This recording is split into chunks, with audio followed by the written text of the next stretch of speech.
করতেছি মহান আল্লাহর নামে, যিনি পরম করুণাময় এবং অত্যন্ত দয়ালু। এত আশার মাঝেও আমার কাছে মনে হয়েছে যে আবার অনেক পিছাই গেলাম আমরা। আমার কাছে মনে হয়েছে যে মরার উপর খরার ঘা। আপনারা খেয়াল করে দেখেন, এইটা হচ্ছে কি সুনামগঞ্জের রাস্তা, রাস্তার পাশে আমরা দাঁড়াই আছি।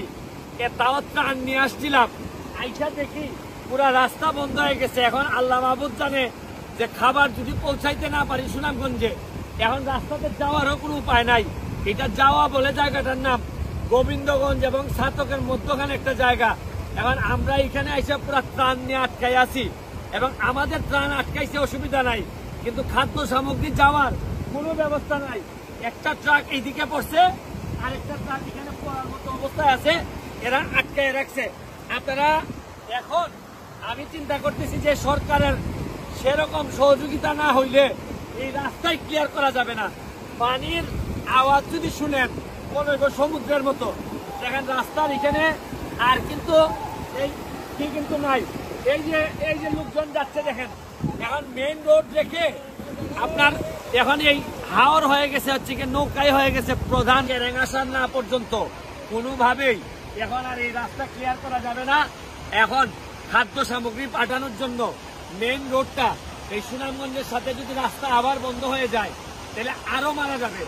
আমার কথা হচ্ছে যে আমি দৃষ্টি আকর্ষণ করতেছি সরকারের, এখানে আমাদের কিছু করার নাই। আর এইসব বড় বড় মেশিনারি সরকারের লোক ছাড়া কোনোভাবেই সম্ভব না।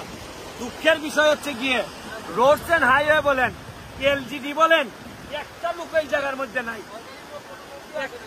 একটা লোক আসেন, সরকারের কোন লোক আছে আজকে 5টা দিন ধরে এই জায়গায় কেউ আজ জিগাইলো না ভাই এনে কি হয়েছে, আপনার কোনো সমস্যা হয়েছে কিনা, মানে কোন ডিপার্টমেন্টের কোন লোক নাই। কালকে দুজন আর্মি আইছিল, আইসা দেখে গেছে, এই আর কোন সরকারের কোন লোক নাই, কোন লোকজন আসো না। ওনার বক্তব্য হইল মাত্র 2 জন আর্মি আসছিলেন, দেখে গেছেন।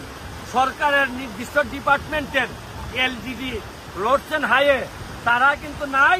তারা হয়তো হিসাব গুনতেছেন যে কবে বন্যা কমবে আর রাস্তা ঠিকের নামে আবার মাল খাওয়া শুরু করব। এইসব কইলেন মাল খান, কিন্তু এখন মানুষকে বাঁচানোর রাজনীতি পরে করেন, আগে মানুষ বাঁচান। একটা দেশ তো এটা, এইখানে আপনাদের জবাবদিহিত থাকা উচিত। এইভাবে চলে না, কিন্তু আপনারা জরুরি ভিত্তিতে ব্যবস্থা নেন। এই বলে বিদায় নিচ্ছি আজকের এই যাওয়া বাজার এই জায়গা থেকে যাওয়া। ভালো থাকেন, সুস্থ থাকেন।